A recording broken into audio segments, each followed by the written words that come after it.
Hello students, welcome to my YouTube channel. आज हम 10th class चालू कर रहे हैं पढ़ना और जो हमारा पहला चैप्टर है वो है वास्तविक संख्याएं। और वास्तविक संख्याएं क्या होती हैं हम धीरे धीरे आगे पढ़ेंगे। और ये हमारा पहला चैप्टर है, हम यहाँ से चालू करके आपका जो मैथ का कोर्स है पूरा कंप्लीट करा देंगे। इससे पहले जो हमने 14 चैप्टर पढ़ा हुआ है 10th क्लास का, आप उसे भी देख सकते हैं, मैंने वो भी करवा रखा है। तो अब आगे बढ़ते हैं। तो आगे बढ़ने के लिए हमें जानना होगा कि वास्तविक संख्याएं क्या होती हैं। वास्तविक संख्याएं होती हैं एक तो परिमेय संख्या और एक अपरिमेय संख्या। दोनों को जब हम जोड़ देते हैं तो हमें क्या मिलती है? वास्तविक संख्याएं मिलती हैं। तो परिमेय संख्या जानने से पहले आपको प्राकृतिक संख्याएं पता होनी चाहिए, पूर्ण संख्याएं पता होनी चाहिए और पूर्णांक संख्याएं क्या होती हैं ये भी पता होनी चाहिए। तो प्राकृतिक संख्याएं क्या होती हैं? जो 1 से शुरू होती हैं और इन्फिनिटी तक जाती हैं, ये हमारी क्या हो गई? प्राकृतिक संख्याएं। पूर्ण संख्याएं क्या होती हैं? जो 0 से शुरू होती हैं और इन्फिनिटी तक जाती हैं, ये हमारी क्या हो गई? पूर्ण संख्याएं। और पूर्णांक संख्या क्या होती है? जितनी भी माइनस की संख्याएं हों और जितनी भी प्लस की संख्याएं हों वो सब क्या होगी? हमारी पूर्णांक संख्या। यानी कि माइनस इन्फिनिटी से लेकर प्लस इन्फिनिटी तक जाने वाली जितनी भी संख्याएं हैं वो सारे हमारे क्या है? पूर्णांक है। ठीक। अपरिमेय संख्या क्या होती है? जैसे रूट वाली जो संख्याएं हो गई, जिसे हम रूट से बाहर नहीं निकाल सकते, जैसे अंडर रूट 2 को हम रूट से बाहर नहीं निकाल सकते, तो ये हमारा क्या होगा? अपरिमेय संख्या। ठीक है। अंडर रूट 3 हो गया। अब अंडर रूट 4 को अगर हमें अंडर रूट 4 दिया है तो अंडर रूट 4 के लिए 2 इंटू 2 लिखेंगे तो 2 में से 1 बाहर आ जाएगा। तो अंडर रूट 4 का आंसर क्या हो जाएगा? 2। और 2 क्या होता है? हमारा एक प्राकृतिक संख्या होती है और जो कि एक क्या है? परिमेय संख्या है। तो इसलिए हमारी जो अपरिमेय संख्या वो होंगी जो कि रूट से बाहर ना आ सके। ठीक है, इतना आपको आना चाहिए। उसके बाद वास्तविक संख्याओं को हम किस पे दर्शा सकते हैं? संख्या रेखा पर दर्शा सकते हैं। तो 0 के इधर वाली संख्या क्या हो गई? हमारी ऋणात्मक हो गई और 0 से इधर वाली संख्या हमारी क्या हो गई? धनात्मक हो गई। ठीक है। अब वास्तविक संख्याओं के दो अति महत्वपूर्ण गुण होंगे। ठीक है।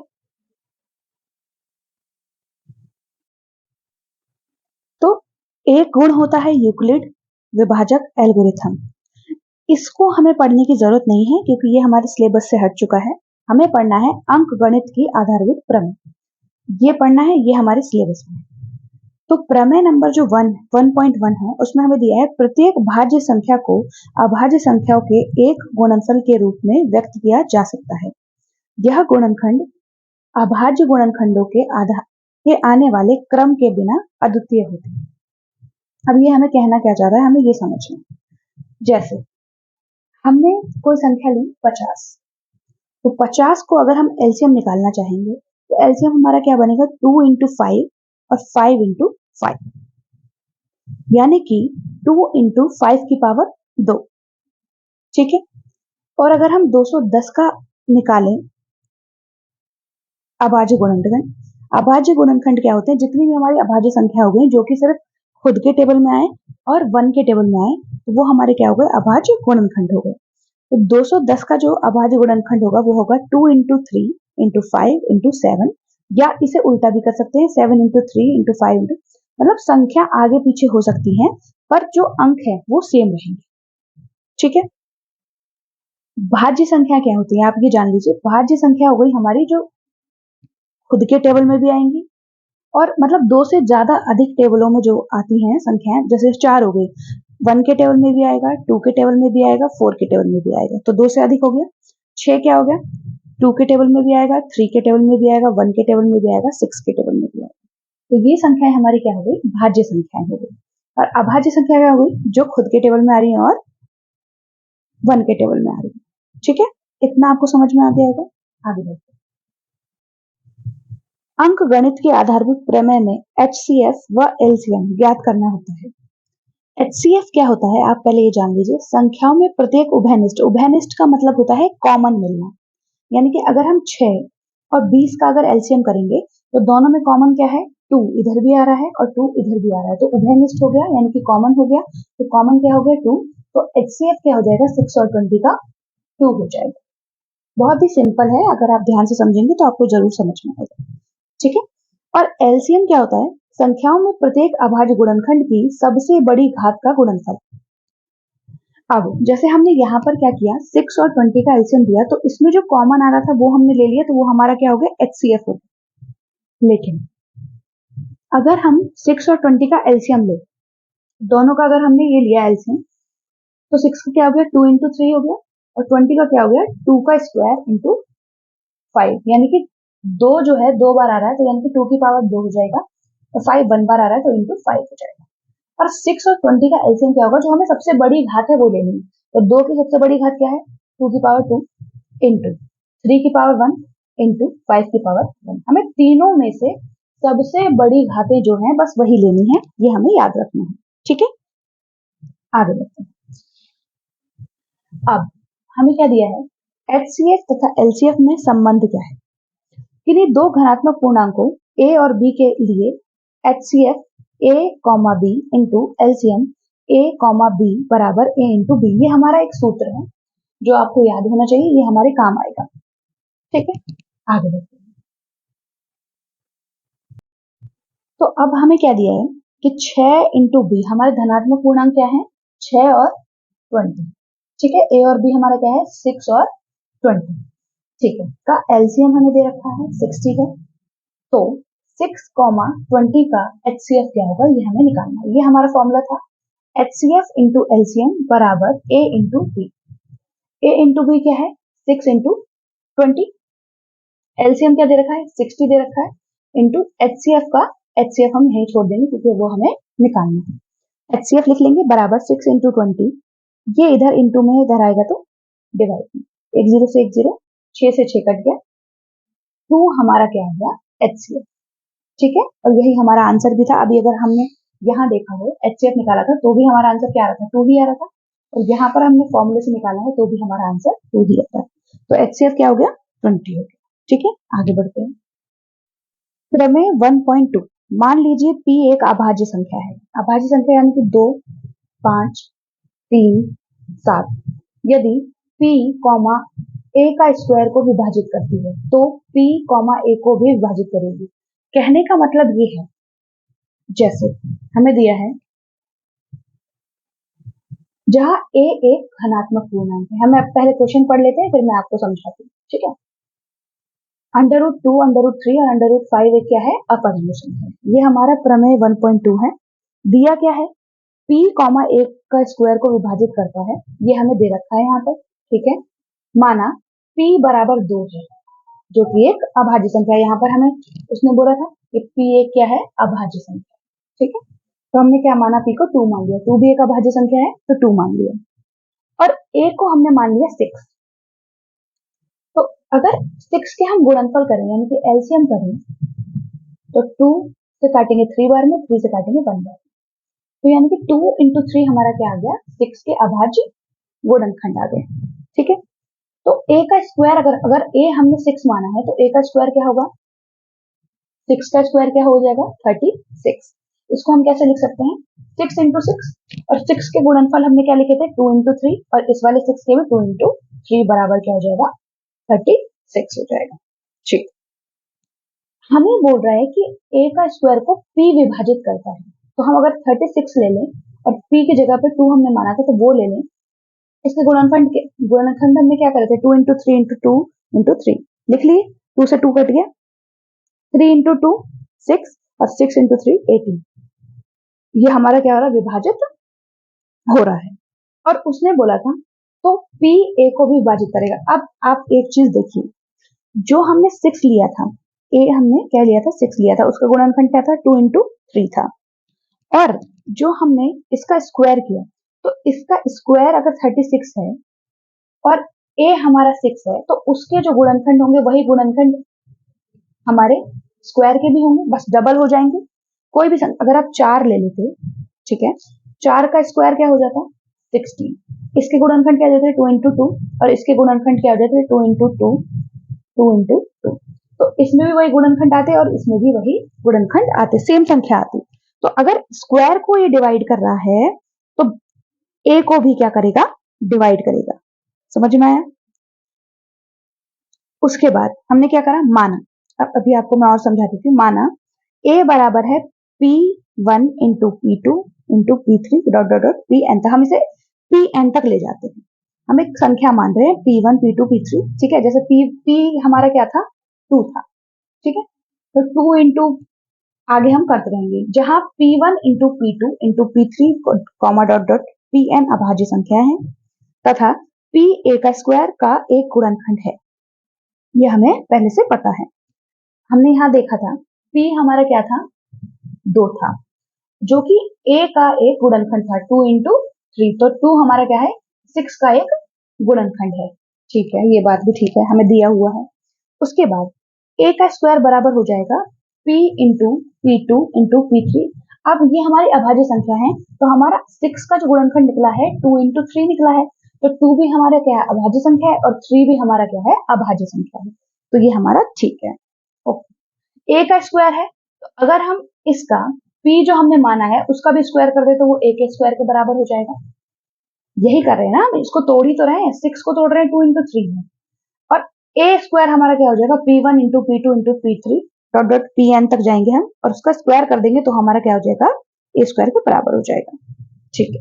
इसको हम ऐसे भी लिख सकते हैं, A स्क्वायर बराबर, एक बार ये लिख दो फिर दूसरी बार भी यही लिख दो, ये हमारा क्या हो गया, नंबर 1 समीकरण हो गया। क्योंकि P dot sorry comma A का स्क्वायर को विभाजित करता है, तो सभी समीकरण 1 से P को P1 into P2 into P3 dot dot dot Pn इसमें से एक होना चाहिए।